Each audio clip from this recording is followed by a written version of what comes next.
Welcome to Sorry I'm a Bitch, the podcast for anyone who's ever been called a bitch. Hosted by Kaylee Ellis and produced by me, Hannah Laree. Welcome back to Sorry I'm a Bitch. I'm your host, Kaylee, and today I've got some fun facts for you. Some are not so fun, mostly fun. Let's get into some not so fun right now. So I just found out that the divorce rate is actually up to 56%. I, like most of you, probably thought it was 50%. No, it's gone up. It's 56% right now. Millennials, what the fuck? How are we going to let the boomer generation have lower divorce rates than us? We cannot let them win. Stop getting divorced. Actually, maybe continue getting divorced, because I actually found out today that only 15% of married couples say that they're happy. Only 15% of you would choose your spouse again. The majority of people said, I probably wouldn't choose my spouse again if I could go back in time, but we have a house, we have kids, we go on vacations together. My life's kind of just how it is, so I'm going to stick with it. I'm not going to get a divorce, but if I could go back in time, I wouldn't choose this motherfucker. To me, if only 15% of marriages say that they would pick their spouse again, that to me leads me to believe that 85% of marriages are failures. So I thought about it with myself. I would absolutely choose Zach again. There was also a stat that said about 17% of people would choose to not have children after they've had children. 17% of those people would go back in time and not have children. I've thought about that too. And I was like, if I could go back in time, I would still obviously have Lydia. I would pick my spouse. I would also choose to still have my child. But I also knew that I only wanted one. I feel like if I had multiple, I would probably be like, I'd want to go back in time and maybe just have one. But I also knew that I would think that, and so I only had one. 85% of marriages, if they're saying, I don't want to be in a marriage, or if I could do it over again, I wouldn't choose this person, that to me is a failure. But I also understand, like, if Zach and I were having issues, we have the house. We have Lydia. I'm a stay-at-home mom. I don't exactly have, like, my own income. I think that I would just be like, well, let's stick with it, because already too far gone. Funny thing about affairs. I have a fun fact about affairs. 25% of married men cheat, and 15% of women cheat, of married women cheat, which is higher than I expected. Now, granted, I should rephrase this. 25% of married men admit that they have cheated, and 15% of married women have admitted that they have cheated. So the numbers are probably higher. Zach and I have talked about, like, what would lead to divorce? Like, what is your, all right, no way, I can't get over this moment? And for me, I said that it was violence against me or violence against Lydia. And for him, it was basically the same thing. Like, we both just couldn't get over, like, physical violence in the house with any family member. But neither of us had cheating. And I do think that's one of those things where, like, I could never see Zach cheating. So maybe that's why it's just, like, not on my radar. But if he did, I don't know. When I was researching this, a lot of women were talking about, well, he had to have done something. I didn't think that the man had to be, like, a horrible person and, like, not meeting needs for a woman to cheat. Now, I do think that there is more of an emotional hump that women have to get over to cheat, just because we're a little more rational, not more emotional. We're a little more rational. Like, for me, if I were to cheat, I would destroy my entire life. I'd blow up my whole life. If Zach were to cheat and we divorce, he already pays for the house by himself and he can afford everything. So it's like his life doesn't really change much. If I cheat, I'm gone. My whole life changes. So I think men, why the reason why it's actually higher is because men are usually in a better position to cheat. Their lives don't really blow up as much as a woman's would. The other thing that I learned is the average marriage lasts 7 to 8 years. I think people choose the wrong person to marry, but I don't think you know you chose the wrong person for 7 to 8 years. And if I think about it, the reason for that, this is just speculation. This is all opinion. I have changed so much as a person in the almost 10 years that I've been married. Zach hasn't really changed much as a person. Zach's really like who I married. I am not. I was talking to one of my neighbors and she kind of shared the same sentiment. Her and her husband have been married. Oh my gosh, they have a 16-year-old. So, at least 16 years. And she said, I have evolved and my husband hasn't evolved. So I would imagine if you married someone in your 20s and it wasn't a very evolved person and men don't evolve as much as women do, you probably would feel like you were still married to that 20-something-year-old child, essentially. Well, I think women in general, we have survived forever in an environment that is dangerous to us. So I think we just have to evolve to survive. And men don't really have to.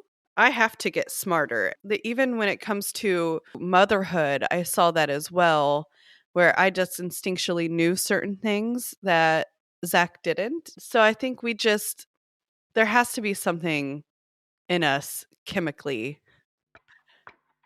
Women are amazing. Okay, here are some other fun facts. I like this one because I'm a nosy person. I do notice that when somebody dies, I want to know how so bad. And there's this graveyard, I believe it's in like Arizona or something, where it has tombstones and it tells you how that person died. Can we bring that back, please? It'd be more boring. Because obviously in the 1700s, 1800s, you've got people dying of died of a shootout after an argument with Billy Duvall. I don't know. Oh shit, not Billy Duvall. He's never lost a shootout. What was Percy Jackson doing getting in a fight with Billy Duvall?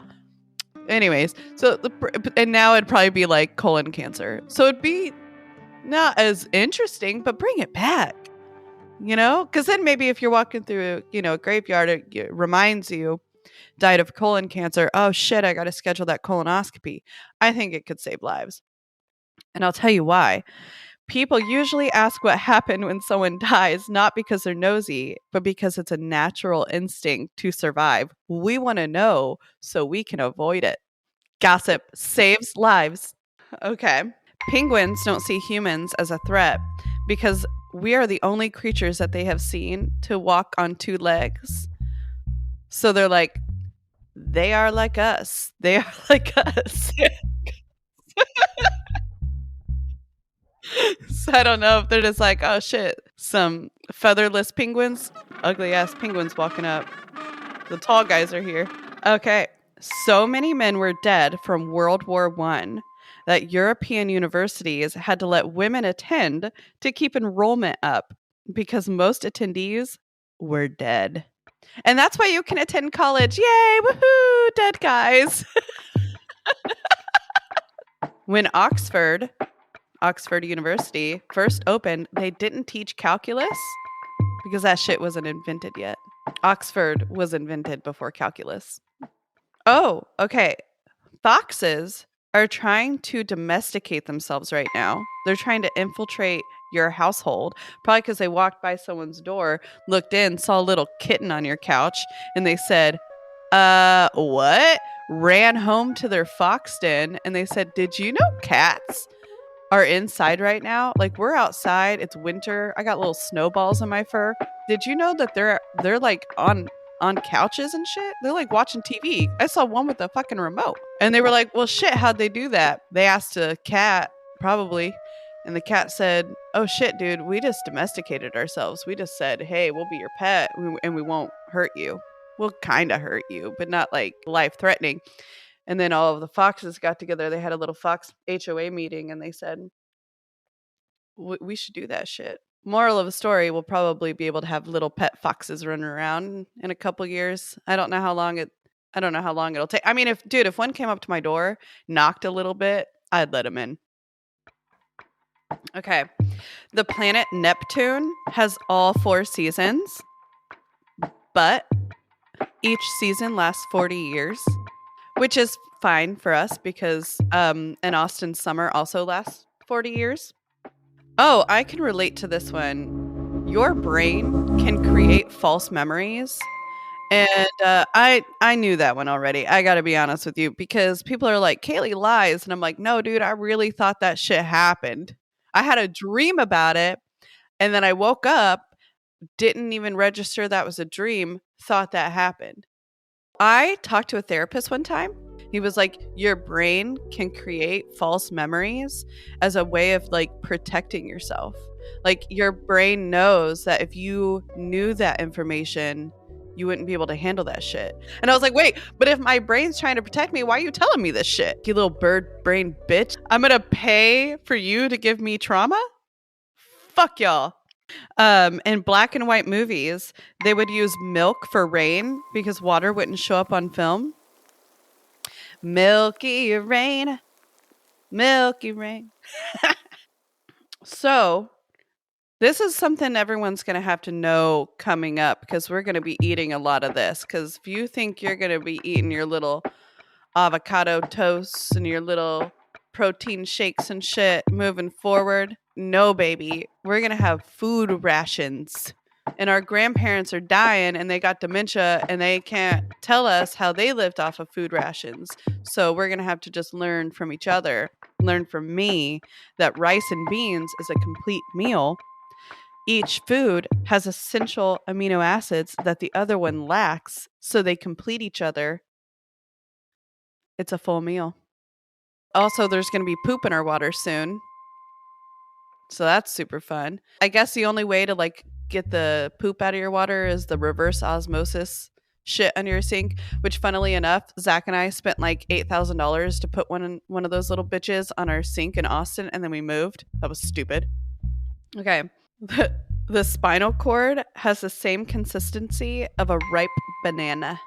Don't you feel like your spinal cord's falling out of your ass right now? Because I do. Okay. Oh, when you see a polar bear, those bitches have been stalking you for days. It's never safe to see a polar bear out in these streets. Let me tell you. A hummingbird weighs less than a penny. That could have been me if I stuck with Ozempic, let me tell you. Oh, your brain, when awake and functioning, has enough energy to power a light bulb. I don't know about mine. Maybe the average person. I feel like mine maybe is enough to power one of those little tiny light bulbs. I don't know. I don't know about a full ass Edison bulb. But that's why they would put light bulbs above characters in cartoons when they figured something out. Let me read the replies. Mixed reviews. This person says, listen, the first time it was in a cartoon was 1920 with Felix the cat. Method of measuring brain electricity. It was invented in 1924. That one I didn't fact check. Oh, in the 1960s, the average time a father would hold their baby each day was 20 seconds. What do you think those 20 seconds were doing? Do you think that they were just like, for a generation that wasn't loved and held, they really love themselves a lot. The brain has a hard time telling the difference between physical and emotional pain. This is why chronic trauma and stress leads to chronic illnesses later in life. Yeah, I am safe from those chronic illnesses because it's hard for me to have emotional pain. I don't like that. So I just don't do it. Like, I feel like if someone was like, I'm going to hurt your feelings, I'd be like, good luck. You can try. Well, it's because I'm a Cancer. We got a little crab shell around us. So I can say your words just bounce off my little crab shell, bitch. I like genuinely have a hard time caring about people and like what they think. Now, if I hurt your feelings, you got to tell me that. So the thing about me is I say some weird shit and it sounds this way, but I actually mean it this way. But because I'm kind of stupid, I didn't know how to relay that without sounding like a dick. But if you never say like, hey, you hurt my feelings, then I never get a chance to tell you. So I'm just bebopping around my life thinking we're just like the best of friends and that you just had an amazing interaction with me. And I'm like, oh my God, that was so fun. And you're at home like, what a fucking bitch. But I do feel like a lot of people also go home and they're like, was I weird? Did I say that? Okay. We can tell that the megalodon is extinct based off of the speed of whales. The fact that whales can afford to be so slow shows that they're not prey. Because we know that the megalodon ate whales. Whale? What's the plural of whale? Whales? You know what? I don't care. You guys figure it out. Okay, most serial killers are considered to be extremely smart, but they're not. The police forces who investigate them are just really incompetent. I don't know if there's a way to fact check that one, but I don't think we need to. I think that we can just use common sense. Cows lay down before a storm rolls in because the barometric pressure drops and it gives them little tummy aches. Which stomach? All of their stomachs? When you're pregnant and sick or injured, the baby sends healing cells that can help. Which begs the question, I was sick my entire pregnancy. Do you think Lydia was just like, yeah, I could send some help, but I don't want to do that. Sorry. I feel like Lydia's the kind of kid where if I like fell down the stairs and needed help, she'd be like, can you make me mac and cheese? I'm hungry. I want apple juice. In history books, especially on the subject of slavery, history books will intentionally put pictures in black and white so it makes it look like it happened a lot longer ago than it actually did. This is so true because when I was in school, I thought slavery happened like so long ago. And then, you know, when I went to college and actually got a little bit of an education, I was like, wait, slavery happened when? Rosa Parks was alive when Shrek came out, dude. Also, civil rights.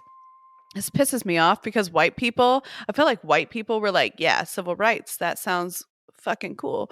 And then they killed John Lennon and JFK. And then white people were like, hold on a minute. Let's pivot. Do we want civil rights? Because I think we're going to get killed. Pussies. Also, there were not enough people protesting yesterday. I think about 3,000 people showed up to the protests in Indianapolis, which was great. Like, that is awesome. Like, that's a lot more than I expected. I think there could have been more. This has nothing to do with fun facts. This is just me going off on a little tangent for a second. Can we switch the people who speak at rallies? I'm a liberal. Liberals are so fucking annoying, dude. The shit we say, we get up and talk, and I'm like, oh my God. Like, no wonder they're not coming over to our side. What the hell? For some reason, every rally I've been to, we cannot figure out the sound. Are there no liberal sound guys? Are there no liberal sound people? In my mind, they're just like really old white dudes that are in like bars and they're running sound for cover bands. And they're the best sound guys out there. We can't get one of those guys. I bet if you paid him in some Marlboros. What is that cigarette company? Marlboro. I bet if you paid him in a pack of Bud Light, they'd come out and they'd run some freaking sound for us because no one could hear anything. There was a woman with a megaphone and she kept going, psh, we can't hear you. And I'm like, I can hear her. Can she come up? Sure, her sounds great. Let's get that bitch up here. She sounds cool as shit. Anyways, couldn't hear anybody, and I am convinced because randomly the crowd would just be like, yeah, and I'm like, you can't hear. How do you know what they're saying? I'll get up there. I won't even write a speech. I'll just say it from the heart. And you know what everyone will be doing after that? Action. We'll be shitting on staircases, throwing tampons through windows, dude. And let me tell you, I got a heavy flow. Those bitches are heavy. That will break a window. Todd Rakita's desk. Have fun signing executive orders with my uterine lining, Todd Rakita. All we did was we went up and we listened to people go, trans lives matter. They matter to us. We're here. Don't talk to me about this shit. We all agree. We're all here. Why don't you get up there and you say, hey, when I look out in this crowd, I do not see scary people. I am not frightened by this crowd. But do you know who is? Donald fucking Trump. He is real scared of this crowd. Let me tell you, he doesn't want us congregating, okay? But more importantly, he doesn't want us shitting on the stairs of that Capitol building right there. So if you have to take a shit, might I suggest the stairs of the Capitol building? And then on Monday morning when they come in, they got to step around our little piles of shit. Make it fun. Get like hopscotch. So they got to through our shit. Do something. Standing around talking about stupid ass shit. It's annoying. We're annoying. We're whiny. Oh my God. I was literally standing there like, shut the fuck up. They were like, we're beautiful. And everybody was like, yes, we are. And I was like, what the fuck does that matter? You know what's really beautiful? A little period blood painting on that fucking window right there. The Capitol building. Why aren't we doing anything? Like, take some action. Anyways, I'll get off my soapbox. Or if you want to put me on one, I'm just saying, the next little women's rally, if you want to go, here's Kaylee from Sorry I'm a Bitch. Think of the impact that would have. And I'd get up there and I'd go, I know I named my podcast Sorry I'm a Bitch. I got to be honest with you. That was my co-host. That was her name. I, however, am not sorry. Maybe we should have just said, I'm a bitch. Maybe I was sorry when we named the podcast. I'm sorry, I'm not a bigger bitch. Maybe we should name it Sorry I'm Not a Bigger Bitch. I will do better. Maybe tomorrow. It's 10 a.m. I can't. Maybe at 3. Okay, cool. If you like what you're hearing so far, give us a follow. We are a brand new podcast and we do everything ourselves, so your support quite literally keeps us going. And don't forget to tune in next Tuesday, right here on Sorry I'm a Bitch.